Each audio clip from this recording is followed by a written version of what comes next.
تدعو مع اللہ احدا، اللہ کے ساتھ کسی کو مت پکارو۔ حضور نے فرمایا کہ جوتی کا تسمہ بھی مانگنا ہو تو اللہ سے مانگو۔ اللہ نے تو دروازہ کھولا ہوا ہے، جو چاہو مانگو، کسی اور سے مت مانگو۔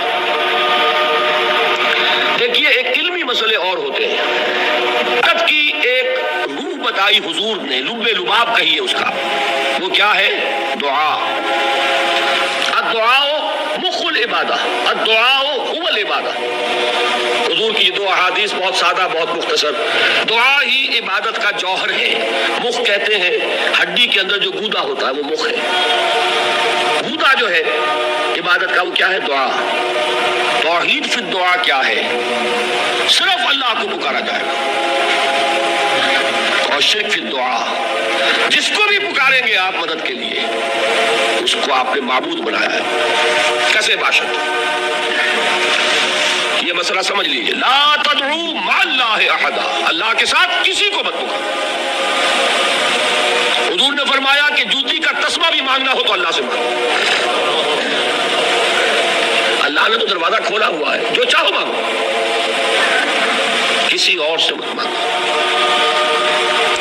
دیکھیے ایک علمی مسئلے اور ہوتے ہیں، یہ جو روحانیات کا معاملہ ہے، عالم ارواح میں کیا صورت ہے، ارواح صرف کہیں اللہ کے پاس کسی کولڈ سٹوریج میں ہے یا اس کا اس دنیا سے بھی کوئی تعلق ہے، یہ علمی مسائل ہیں۔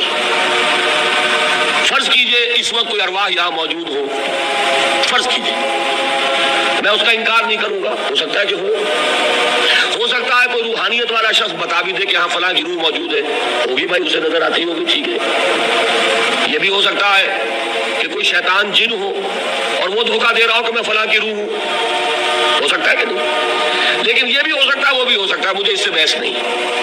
مجھے جس سے بحث ہے وہ یہ ہے کہ مجھے پکارنے کی اجازت نہیں ہے۔ ہوا کرے کسی کی روح موجود ہو، ہوا کرے، مجھے میرے رب کی اجازت نہیں ہے کہ میں اسے پکاروں۔ مدد مانگوں گا اللہ سے، دعا کروں گا اللہ سے، استغاثہ کروں گا اللہ سے، تکلیف کے لیے دعائی دوں گا اللہ کی۔ اب اللہ جس سے چاہے کروا دے، کسی روح کو بھیج دے، کسی فرشتے کو بھیج دے، مجھے کیا ہے؟ مجھے آم کھانے ہیں، پیڑ نہیں گننے۔ فلاں روح نے آگے کام کر دیا، کرے بھائی، میرا کام بننا چاہیے۔ اور فرشتہ آ گیا، اس نے کام بنا دیا، کرے، مجھے کیا غرض ہے اس سے، میرا کام بننا چاہیے۔ میرا مسئلہ یہ ہے کہ مجھے پکارنا ہے صرف اللہ۔ اللہ کو اس کی بھی قدرت ہے کسی کو نہ بھیجے، نہ کسی روح کو بھیجے، نہ ملائکہ کو بھیجے، بغیر کسی کے جو چاہے کر دے۔ اللہ کا مرضی ہے، وہ چاہے کسی روح کو بھیج دے، کسی فرشتے کو بھیج دے، مجھے اس سے غرض ہی کوئی نہیں۔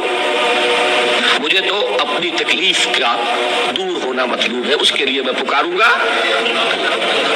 سمجھ لیں؟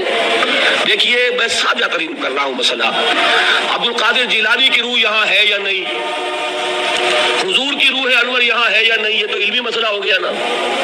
یہ فرشتے یہاں ہے کہ نہیں، کوئی اختلاف ہے؟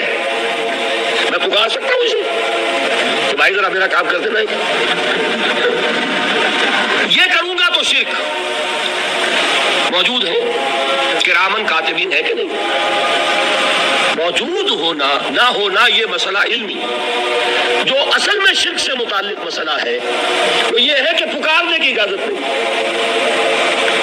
دیکھیے حضور کی ایک حدیث ہے، اور یہ ایک ہمارے لیے خوشخبری ہے۔ آج 8واں دن ہے، آپ اپنی نیند کی قربانی دے رہے ہیں، آ رہے ہیں، سن رہے ہیں۔ یہ حدیث بھی سن لیجئے، بشارت والی حدیث ہے۔ مجتمع قوم فی بیت من بیوت اللہ، نہیں جمع ہوتے کچھ لوگ اللہ کے گھروں میں سے کسی گھر میں۔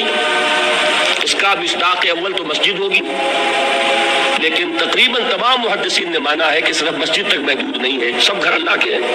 یہ جگہ کس کی ہے؟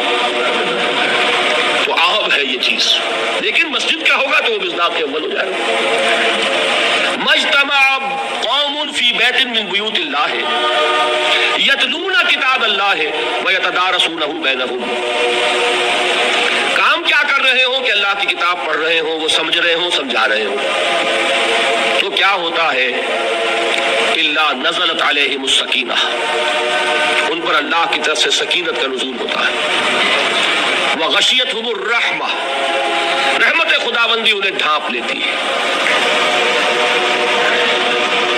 وحفتہم الملائکہ، فرشتے ان کے گرد گھیرا ڈال لیتے. وذکرہم اللہ فی من عندہ، اور اللہ ذکر کرتا ہے ان کا ملائکہ مقربین کی محفل میں. دیکھو تم کہتے تھے یہ انسان بڑا گھٹیا ہے، میرے وہ بندے اس وقت میرے گھر میں جمع ہیں صرف میرے کلام کو سمجھنے کے لیے.